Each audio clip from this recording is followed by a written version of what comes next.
আসসালামু আলাইকুম, সবাইকে ওয়েলকাম করছি আজকের ভিডিওতে। আজকে আমরা খুবই চমৎকার একটা টপিক নিয়ে আলোচনা করব। আজকের ভিডিওতে আমাদের আমদানি রপ্তানি এবং ইনডেন্টিং ব্যবসায় ব্যবহৃত হয় এমন কিছু টার্মিনোলজি বা কিছু অ্যাব্রিভিয়েশন নিয়ে আমরা কথা বলবো। আমরা বোঝার চেষ্টা করব এই টার্মিনোলজি বা অ্যাব্রিভিয়েশনগুলো কি, এগুলা দ্বারা কি বোঝায় এবং এগুলা কোন কোন সময় কোন কোন অর্থে ব্যবহৃত হয়। তো আশা করি ভিডিওটা অনেক বেশি এনজয় করবেন। তো চলুন আমরা মূল আলোচনায় প্রবেশ করি।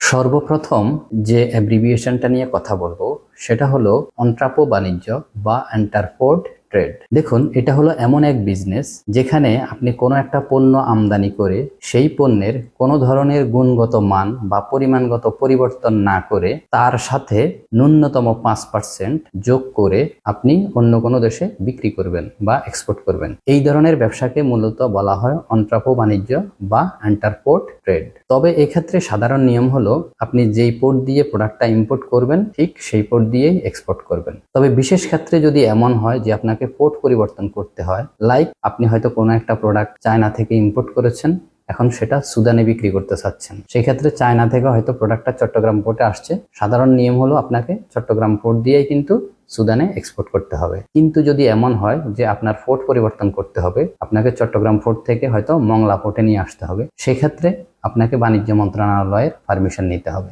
এটা হলো বিশেষ নিয়ম। আবারও বলছি, সাধারণ নিয়ম হলো যেই পোর্ট দিয়ে ইম্পোর্ট করবেন ঠিক ওই পোর্ট দিয়ে এক্সপোর্ট করবেন। আর যদি আপনাকে পোর্ট পরিবর্তন করতে হয়, যে এক পোর্ট দিয়ে ইম্পোর্ট করেছেন অন্য পোর্ট দিয়ে এক্সপোর্ট করবেন, সেক্ষেত্রে আপনাকে বিশেষ নিয়মে যেতে হবে।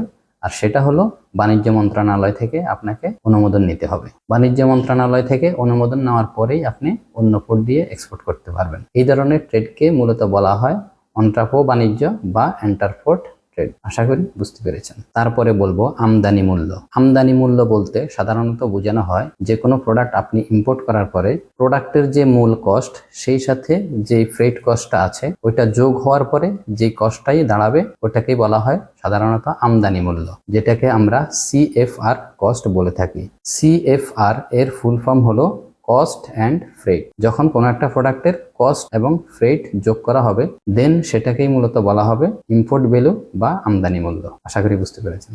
তারপর বলবো ইনকোট্রামস নিয়ে। ইনকোট্রামস হলো একটা অ্যাব্রিভিয়েশন ওয়ার্ড। এর ফুল ফর্ম হলো ইন্টারন্যাশনাল কমার্শিয়াল ট্রামস, যেটাকে আমরা সংক্ষেপে ইনকোট্রামস বলে থাকি।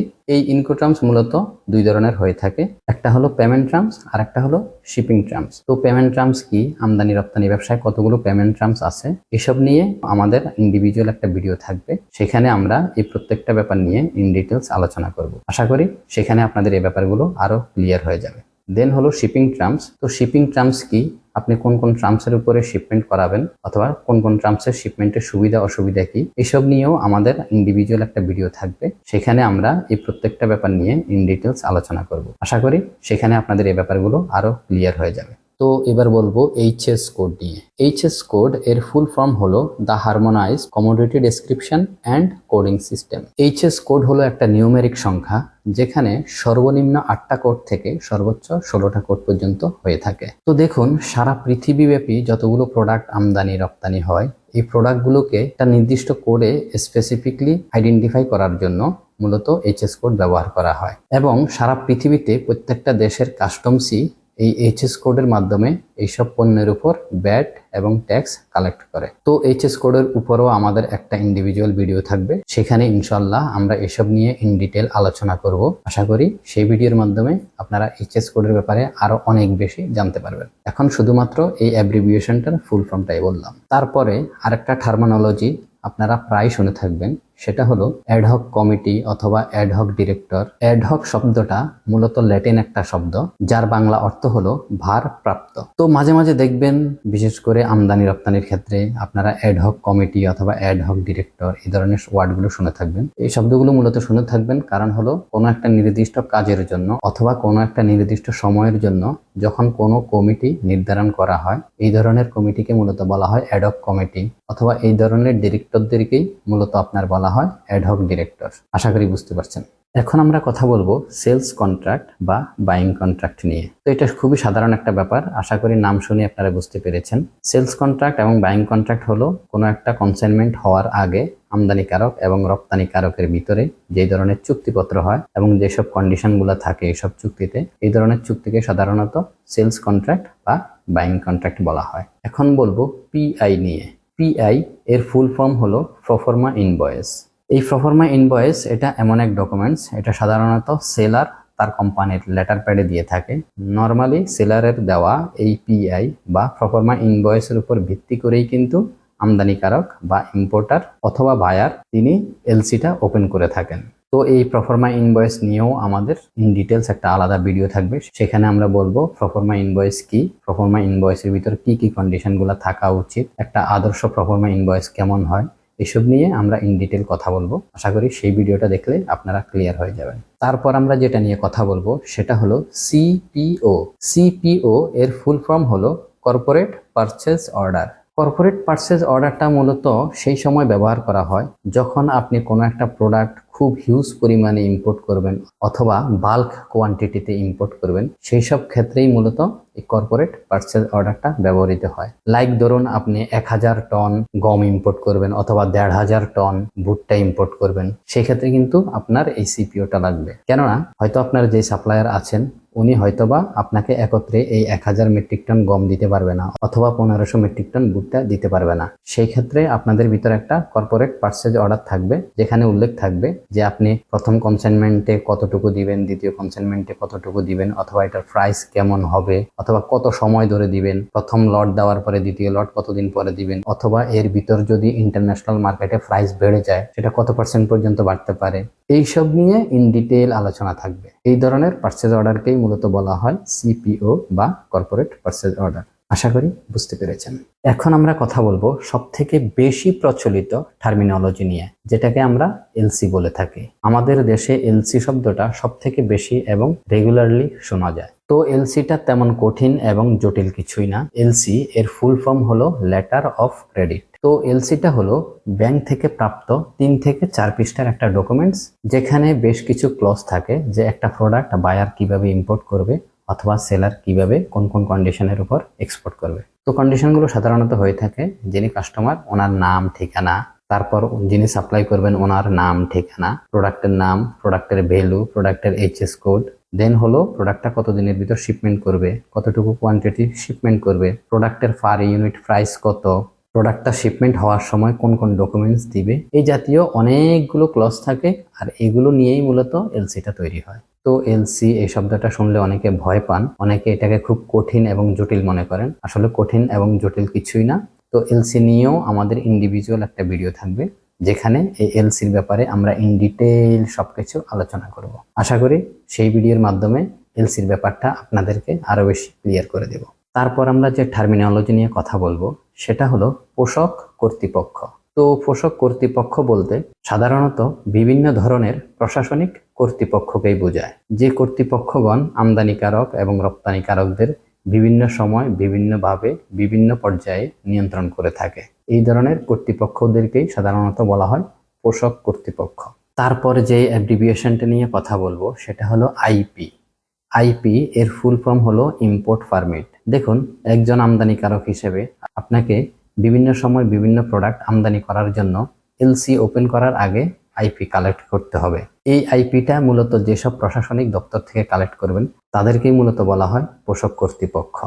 লাইক আপনি যদি কোনো ধরনের অ্যাগ্রো প্রোডাক্ট বা কৃষিজাত পণ্য ইম্পোর্ট করেন, সেক্ষেত্রে আপনাকে এলসি ওপেন করার আগে কৃষি অধিদপ্তর থেকে একটা আইপি বা ইম্পোর্ট পারমিট নিতে হবে। তো ইম্পোর্ট পারমিট কি, ইম্পোর্ট পারমিট কিভাবে নিতে হয়, এসব নিয়েও আমাদের ইন ডিটেলস একটা ভিডিও থাকবে, সেখানে আমরা এসব নিয়ে বিস্তারিত কথা বলবো। এখন জাস্ট অ্যাব্রিভিয়েশনটার ফুল ফর্ম বললাম এবং এই ব্যাপারটা কি সেটা বিস্তারিত বললাম।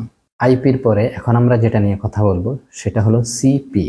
সিপি এর ফুল ফর্ম হলো ক্লিয়ারিং পারমিট। দেখুন, অনেক সময় এমন হয় কোনো একটা প্রোডাক্ট আপনার সাপ্লায়ার হয়তো আপনার কাছে পাঠিয়ে দিয়েছে, অথবা আপনি কোনো ধরনের এলসি টিটি না করেই কোনো একটা প্রোডাক্ট ইম্পোর্ট করে ফেলছেন, অথবা বিদেশ থেকে কোনো পরিচিতজন অথবা কোনো সাপ্লায়ার আপনার কাছে কিছু পণ্য ডিরেক্ট পাঠিয়ে দিয়েছে, সেক্ষেত্রে কিন্তু আপনি এই প্রোডাক্টটা কাস্টমস থেকে ছাড় করতে পারবেন না। আর এই ধরনের প্রোডাক্ট ছাড় করার জন্যই মূলত আপনাকে একটা সিপি নিতে হবে, যেটাকে আমরা বলি ক্লিয়ারিং পারমিট। আর এইসব সিপি মূলত ইস্যু করে CCI&E, অর্থাৎ chief controller of import and export, যেটা ইতিপূর্বেই আপনারা জেনেছেন। এবার বলবো ইন্টারন্যাশনাল সার্ভেয়ার প্রতিষ্ঠান নিয়ে।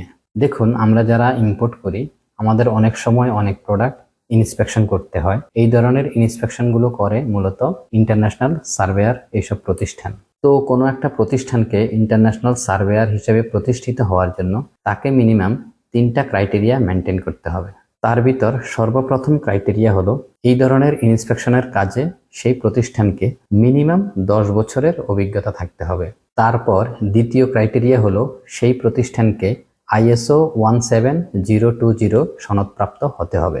তারপর তৃতীয় নাম্বার ক্রাইটেরিয়া হলো সেই প্রতিষ্ঠানকে IFIA অর্থাৎ international federation of inspection agencies এর মেম্বার হতে হবে। এই ক্রাইটেরিয়াগুলো পূরণ করতে পারলেই মূলত এই ধরনের প্রতিষ্ঠানকে আমরা ইন্টারন্যাশনাল সার্ভেয়ার প্রতিষ্ঠান হিসেবে গণ্য করতে পারবো। তো ইন্টারন্যাশনালি এই ধরনের অনেক প্রতিষ্ঠানই আছে। তার ভিতর উল্লেখযোগ্য হলো লাইক আপনার SGS, ব্যুরো ভেরিটাস, ইন্টারটেক, এই ধরনের আরো অনেক প্রতিষ্ঠান আছে। তো সার্ভেয়ার প্রতিষ্ঠান কি, সার্ভেয়ার প্রতিষ্ঠান কিভাবে কাজ করে, আমরা কখন সার্ভেয়ার প্রতিষ্ঠানকে কাজে লাগাবো অ্যাজ এ ইম্পোর্টার, এইসব নিয়ে আমাদের ইন ডিটেল একটা ভিডিও থাকবে, সেখানে আমরা বিস্তারিত কথা বলবো। আশা করি সেই সময় এই ব্যাপারগুলো আরো বেশি ক্লিয়ার হবেন। তারপর আরেকটা কমন টার্মিনোলজি নিয়ে কথা বলবো, সেটা হলো C&F এজেন্ট। তো C&F এজেন্ট এর ফুল ফর্ম হলো ক্লিয়ারিং অ্যান্ড ফরওয়ার্ডিং এজেন্ট। এই ধরনের কোম্পানিগুলো সাধারণত আমাদের দেশীয় কোম্পানি হয়ে থাকে। এই ধরনের কোম্পানিগুলো সাধারণত বিভিন্ন ধরনের কাস্টমস থেকে লাইসেন্স প্রাপ্ত কোম্পানি হয়ে থাকে। এদের মূল কাজ হলো আমরা যারা ইম্পোর্ট করি অথবা এক্সপোর্ট করি, ইম্পোর্ট করার ক্ষেত্রে আমাদের পণ্যগুলো এইসব কোম্পানি কাস্টমস থেকে ক্লিয়ার করে দেয়, এবং যখন আমরা এক্সপোর্ট করি সেক্ষেত্রে এইসব কোম্পানি আমাদের পণ্যগুলো কাস্টমস থেকে ফরওয়ার্ড করে দেয়। এই জন্যই মূলত এই ধরনের কোম্পানিকে সংক্ষেপে বলা হয় C&F এজেন্ট। তো এই কোম্পানিগুলো মূলত আমরা যারা ইম্পোর্ট করি অথবা এক্সপোর্ট করি আমাদের সহায়ক প্রতিষ্ঠান হিসাবে কাজ করে। তো আমরা অন্য কোনো ভিডিওতে এই ধরনের C&F এজেন্ট নিয়ে আরো বিস্তারিত আলোচনা করব। আশা করছি সে সময় আপনারা এইসব কোম্পানির ব্যাপারে আরো ইন ডিটেলস জানতে পারবেন। তারপরে বলবো ফ্রেইট ফরওয়ার্ডার কোম্পানি নিয়ে। তো ফ্রেইট ফরওয়ার্ডার এই কোম্পানিগুলো মূলত আমাদের দেশীয় কোম্পানি, বিশেষ করে যারা এক্সপোর্ট করে তাদের সহায়ক হিসেবে এই কোম্পানিগুলো কাজ করে থাকে। আপনি যখন কোনো একটা প্রোডাক্ট বাইরে এক্সপোর্ট করবেন, সেক্ষেত্রে আপনি যদি সিতে এক্সপোর্ট করেন এই কোম্পানিগুলো মূলত আপনাকে কন্টেইনার বুকে সহযোগিতা করবে। আর যদি আপনি এয়ারে শিপমেন্ট করেন বা রপ্তানি করেন, সেক্ষেত্রে এই কোম্পানিগুলো কার্গো বিমানে আপনাকে স্পেস নিতে সহায়তা করবে। এই ধরনের কোম্পানিগুলোকে মূলত বলা হয় ফ্রেইট ফরওয়ার্ডিং কোম্পানি। আশা করি বুঝতে পেরেছেন। তারপর যেটা নিয়ে কথা বলবো সেটা হলো প্রতি বাণিজ্য বা পণ্যের বিনিময়ে পণ্য। এই বাণিজ্যটা এমন, ধরুন আপনি কোনো একটা প্রোডাক্ট কোনো একটা দেশে এক্সপোর্ট করেছেন, বাট এক্সপোর্ট করার পরে আপনি ওই প্রোডাক্টের টাকাটা নিয়ে আসলেন না, ওই দেশ থেকে ওই টাকার সমপরিমাণ অন্য কোনো একটা প্রোডাক্ট আপনি আবার ইম্পোর্ট করেছেন। এই যে টাকা না এনে ইম্পোর্ট করাটা, প্রোডাক্টের বিনিময়ে আবার প্রোডাক্ট নিয়ে আসা, এটাকেই বলা হয় প্রতি বাণিজ্য বা পণ্যের বিনিময়ে পণ্য। আশা করি বুঝতে পেরেছেন। এখন যেটা নিয়ে কথা বলবো সেটা হলো পুনরপ্তানি, অর্থাৎ কোনো একটা পণ্য আপনি ইম্পোর্ট করার পরে সেই পণ্যটার কোনো ধরনের গুণগত মানের পরিবর্তন অথবা আকৃতিগত পরিবর্তন করে সেই পণ্যের সাথে ন্যূনতম 10% মূল্য সংযোজন করে নির্দিষ্ট সময়ের ভিতর সেই পণ্যটা আবার এক্সপোর্ট করলেন। এই ধরনের বাণিজ্যকেই মূলত বলা হয় পুনরপ্তানি বাণিজ্য। তারপর যেটা নিয়ে কথা বলবো সেটা হলো মার্চেন্টিং ট্রেড। মার্চেন্টিং ট্রেড এই ব্যাপারটা এমন যে আপনি কোনো একটা পণ্য ভিন্ন কোনো দেশ থেকে সংগ্রহ করে ওই পণ্যটা ওই উক্ত দেশ থেকে অন্য তৃতীয় কোনো একটি দেশের ক্রেতার কাছে বিক্রয় করে দিয়েছেন। এই ধরনের ট্রেডকেই মূলত বলা হয় মার্চেন্টিং ট্রেড। আশা করি বুঝতে পেরেছেন। আজকের ভিডিওতে আমরা সর্বশেষ যেটা নিয়ে কথা বলবো সেটা হলো SRO, যার ফুল ফর্ম হলো স্ট্যাচুটরি রেগুলেটরি অর্ডার, যার বাংলা হলো সংবিধিবদ্ধ নিয়ন্ত্রক আদেশ।